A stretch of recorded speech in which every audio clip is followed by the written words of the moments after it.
కి ఈ రోజు కూడా అంటే ఒకటి రెండు నేను గ్లేరింగ్ ఎగ్జాంపుల్స్ ఇస్తాను.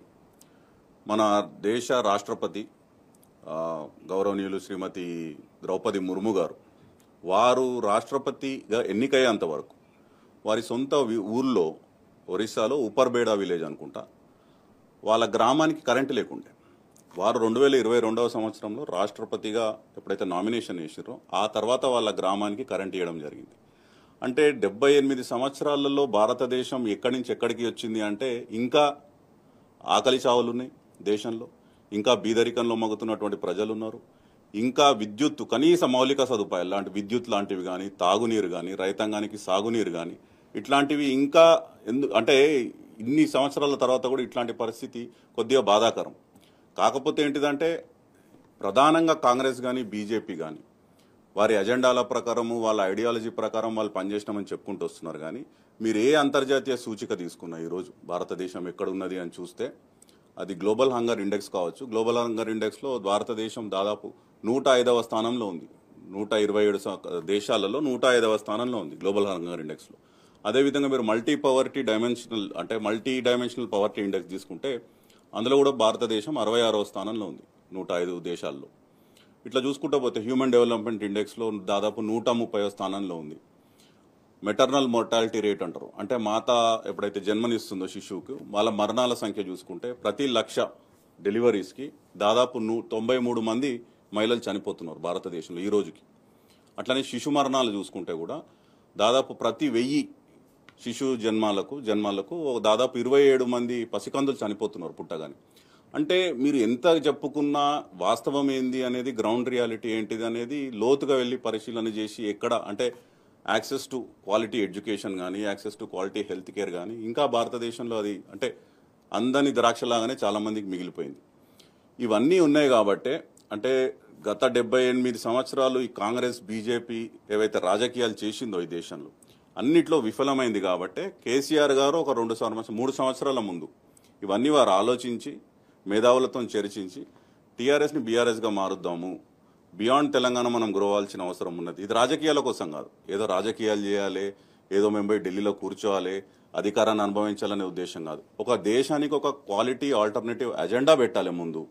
ఈ దేశంలో ఇంకా ఇట్లాంటి స్థితి ఎందుకున్నది, మనం ఏం చేయొచ్చు, ఏం చేయగలుగుతాము. తెలంగాణలో ఎన్ని అద్భుతాలు చేసినాం అంటే రైతాంగానికి కానీ, అటు సంక్షేమం కానీ, ఇటు అభివృద్ధి పరంగా కానీ ఏం చేసినాం అనేది వారికి క్రిస్టల్ క్లియర్గా ఐడియా ఉంది. కాబట్టి వారు చాలా మందితో చర్చించారు. ఒక దృఢమైన సంకల్పంతో దేశానికి ఒక క్వాలిటీ ఆల్టర్నేటివ్ అజెండా అంటే ఈ రెండు జాతీయ పార్టీలు కాకుండా ఒక ఆల్టర్నేటివ్, ఎందుకంటే పొలిటికల్ విల్ ఉంటేనే ఇవన్నీ సాధ్యపడతాయి. రైతాంగానికి సాగుకి నీరిచ్చుకోలేని పరిస్థితి. అంటే మీకు 1-2 అంకెలు చెప్పాలంటే దాదాపు భారతదేశంలో 80 కోట్ల ఎకరాల ల్యాండ్ ఉంటే అందులో దాదాపు 50% అంటే 40 కోట్ల ఎకరాలు సాగుకు యోగ్యమైనటువంటి భూమి ఉన్నది భారతదేశంలో.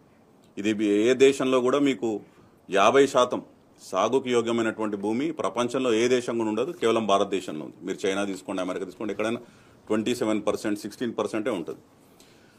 అయితే మనకున్నటువంటి న్యాచురల్ రిసోర్సెస్ చూసుకుంటే ముఖ్యంగా నీరు దాదాపు 70,000 టీఎంసీల నీరు అందుబాటులో ఉంది భారతదేశానికి. అంటే జీవనదులు అనుకోండి, వర్షపు నీరు అనుకోండి, ఇవన్నీ చూసుకుంటే ఈ 70,000 టీఎంసీలలో ఈ 40 కోట్ల ఎకరాల సాగుకు యోగ్యమైన భూమి ప్రతి ఎకరానికి తడపాలి, ప్రతి ఎకరానికి నీళ్ళు ఇవ్వాలంటే మీకు దాదాపు 40,000 టీఎంసీలు అవుతుంది. అంటే మీకున్న న్యాచురల్ రిసోర్సెస్ 70,000 టీఎంసీలలో 40,000 టీఎంసీలు ప్రతి ఎకరాకి మీరు నీరు అందించినా కానీ, సాగునీరు అందించినా కానీ ఇంకా 30,000 టీఎంసీలు మీకు మిగులు ఉంటుంది భారతదేశంలో.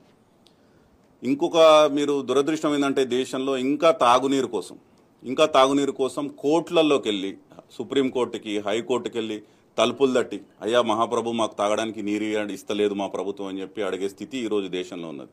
దురదృష్టం ఏంటంటే పరిపాలన చేసేవారికి కానీ ఆ దక్షత లేకపోవడం, ఆ దురదృష్టి లేకపోవడం. ఎందుకంటే తెలంగాణ స్టేట్ చూసుకుంటే మనం కేసీఆర్ గారు ముఖ్యమంత్రిగా ఉన్నప్పుడు Telangana was the first state in India to supply portable drinking water to 100% of all house holds in the state. భారతదేశంలోనే ఇది జల్ జీవన్ శక్తి వెబ్సైట్లో వాళ్ళ డాష్ బోర్డ్లోనే కనబడుతుంది. Telangana is the first state.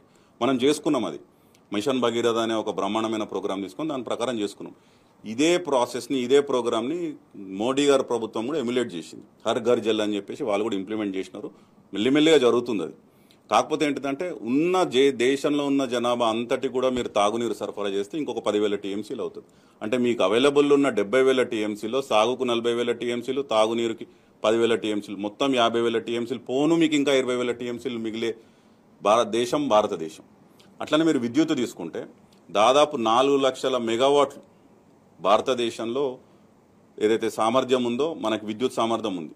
అందులో ఇప్పటి వరకు 78 సంవత్సరాలలో అన్ని ప్రభుత్వాలు కలిపి వాడుకున్నది కేవలం 2,19,000 మెగావాట్లు. అంటే దాదాపు ఇంకో 1,80,000 మెగావాట్లు మిగిలింది.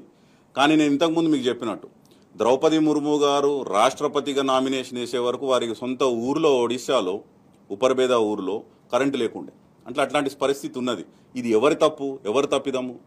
న్యాచురల్ రిసోర్సెస్ ఉన్నాయి, కాకపోతే నాయకత్వ లోపం. అంటే మీకు ఆ విధంగా ఎవరికైతే ప్రజలకు ఏం కావాలి వాళ్ళకి, అంటే ప్రజలు కూడా కోరుకునేది ఏంటండి, మాకు మౌలిక సదుపాయాలు కల్పియండి, తాగునీరు ఇవ్వండి, విద్యుత్ తీయండి, కడుపు నిండా తినడానికి, పని చేసుకోవడానికి